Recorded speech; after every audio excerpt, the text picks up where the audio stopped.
Yo, yo, yo, Scale Model Addict Trekkie people, how are you all doing? I've never done an out-of-box video review thing before, but I thought I'd give it a go because I mentioned that I've got one of these hands in front of the camera on SMA, and a couple of people said, "Wow, let's have a look at it." So yeah, let's have a look at it. Now the first thing I'm going to do is pull out, I'm just going to look at all the crap on my desk. I love.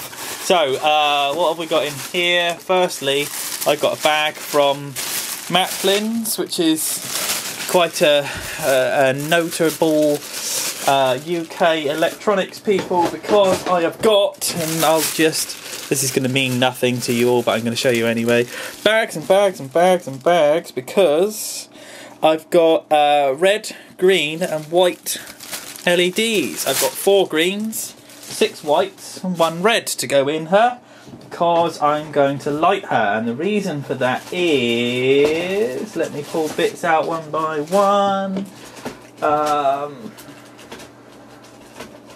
This. You've got completely clear light sections, and if I take this out, and I must put it back in, and this probably isn't the best out-of-box review anyone's ever seen, because obviously a lot of people do it at a proper table and I don't have that luxury at the moment. Right, let's open this up and have a look. Now, in here, and the reason I fell in love with this thing is A, the glass is really, really clear. Secondly, these bits are small but beautifully formed, and they go in the warp nacelles for a Klingon D7. Now that means I can put green lights in there, and she's gonna look beautiful. Those as well. And then here, if we get in close, you can see, like these, look, windows, exactly the same as you get for the Enterprise, which is very much the way the 350 refit works, where you press the windows in. Beautiful, beautiful, beautiful. Very pleased. All of this stuff, I've not really tried to work out which bits are which, if I'm honest. The really, really curvy bits are, where are they? These little bits in here, and these curvy bits here, they go in your top turret that sits out on the main dome. And anyway, Decals. Horrible, ugly, fugly, yuck of a great big Klingon sign. This is, however, for the base and not for the ship itself. Although I'm sure you could probably fudge this somewhat and build yourself a nice sort of Kronos 1 out of it. And then you got all of this other stuff. Now these replicate windows. We'll see how it goes. And then you got lots of Klingon gumph and kerfuffle. Don't like decals, hate putting them on, boring, but especially on Klingon ships. I'm just not down with decals on Klingon ships. Next I'm going to be opening pieces as I go. I've not opened this is the first time I've really had a play with it, but in here we've got the undersection. Flat plastic, that's where your stand goes. You can see this attaches, oh there we go, in a very different way to the way it did last time. But it's quite nice. There's some mouldy bits in here that might need a bit of sanding. But the way these attach now is quite nice for 2 reasons. One, you've got this thing which is going to clip into place, so you don't have to slide in there. I think it's going to attach the wings on an awful lot better. Secondly, there's a gap in between, so when I want to run the lights down inside the pylons, that should be a hell of a lot easier. Mostly, these are very good. I quite like the way that they've actually attached, so I can cut it off quite proud and trim it down and not leave any crap left on the flash. There you've got Revell, Scooby-Dooby-Doo. Where are you? D7. Very nice. So yeah, she's smooth underneath. And whether you like that or not, the top is textured with the hair on it. Yucky. So yeah, the top is textured all the way across.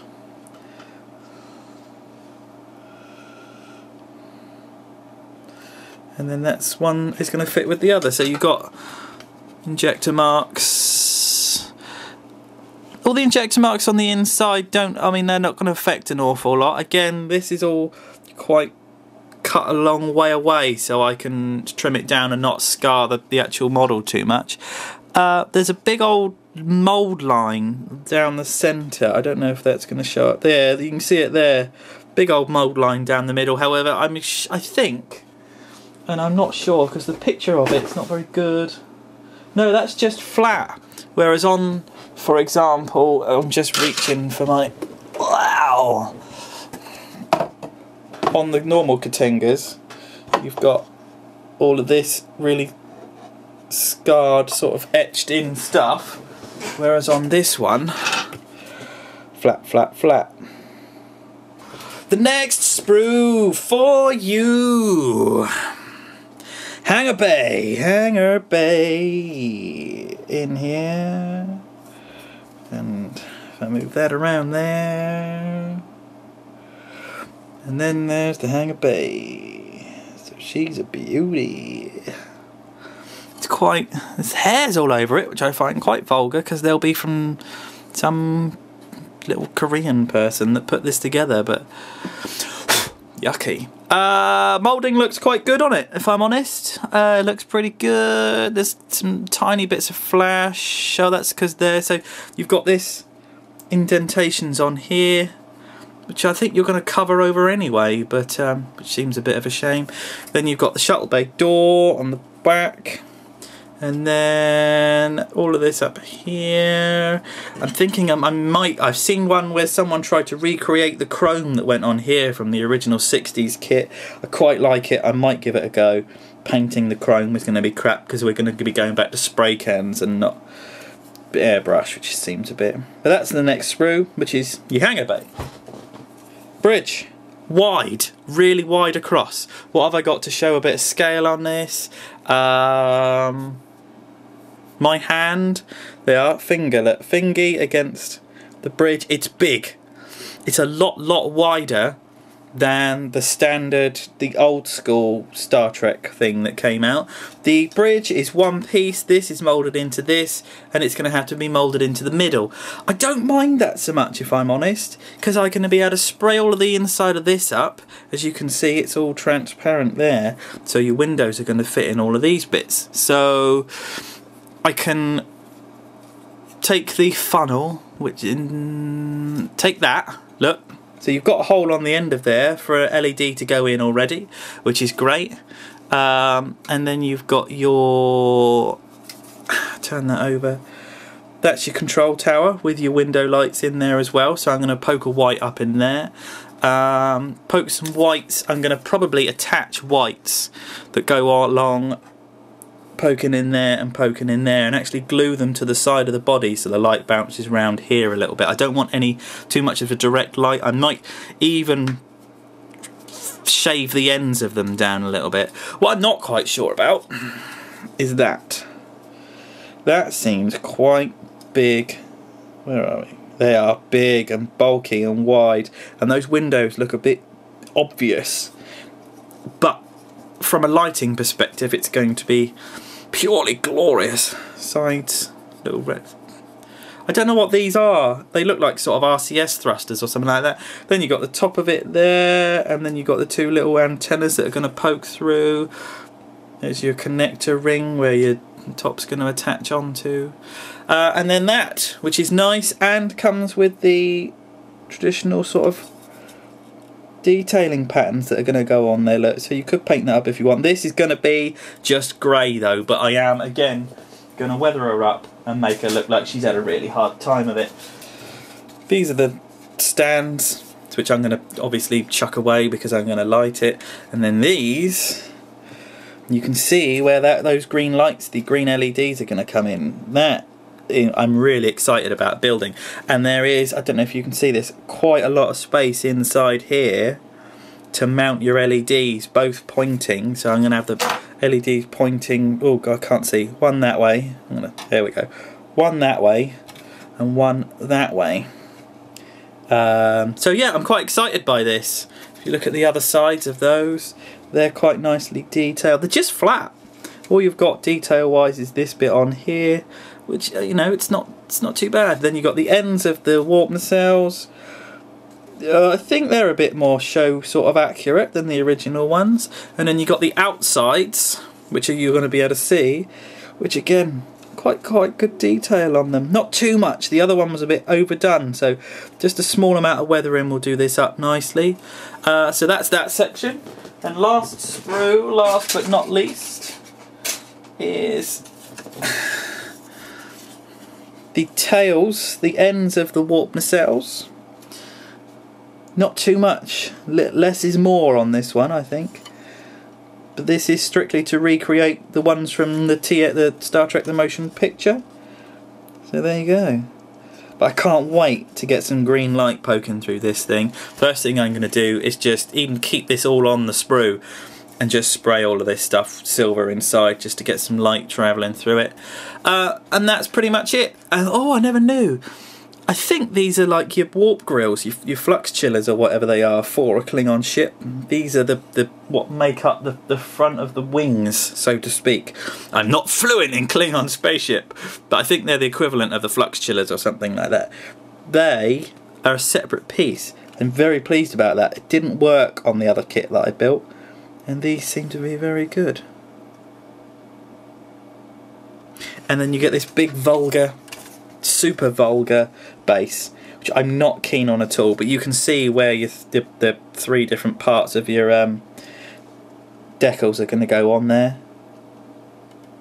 The instrucciones! You've got a photo of her on there, and then page 1 you've got gubbins and stuff, then you've got a little picture of the decals.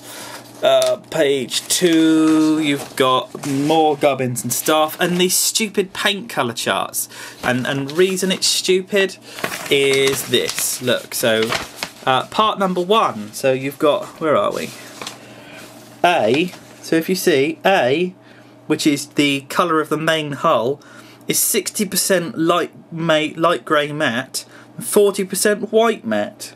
It's not just a colour, they actually expect you to, they give you the, I mean that's okay to give you the proportions to actually mix your colours in, but it's a bit haphazard at the same time. I'm not keen. Second page is just where your parts are on your sprues, everything's numbered. Then it's put your front together, put your glass in, put your front together, put your glass in, build the nose. Obviously I'm going to be building this in sort of subsections anyway, because I need to be conscious about how the lighting's going to go. Page 2 is more or less the same, putting everything together. Put your lights in. Now that's going to get sprayed chrome and black, and then chrome I think first, because I've got some nice sort of vinyl black colour. Vinyl? Silk is what I wanted to say. Then more and more stuff, which that's your warp thingy inside, which I'm not going to put this peg in. I'm going to put a bulb in there, obviously, because that's what I want to do. Tie all that together, blah blah blah. You get the idea. Attach that to that. Then put your glass inside your warp nacelles. Put your warp nacelles together.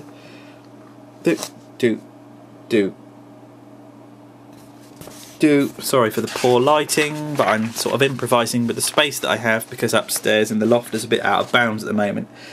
There, so still putting your warp nacelles together, glue all that together, and that's that. See, then they go on there. So I'm gonna have to find a way of routing all that wire through, etc.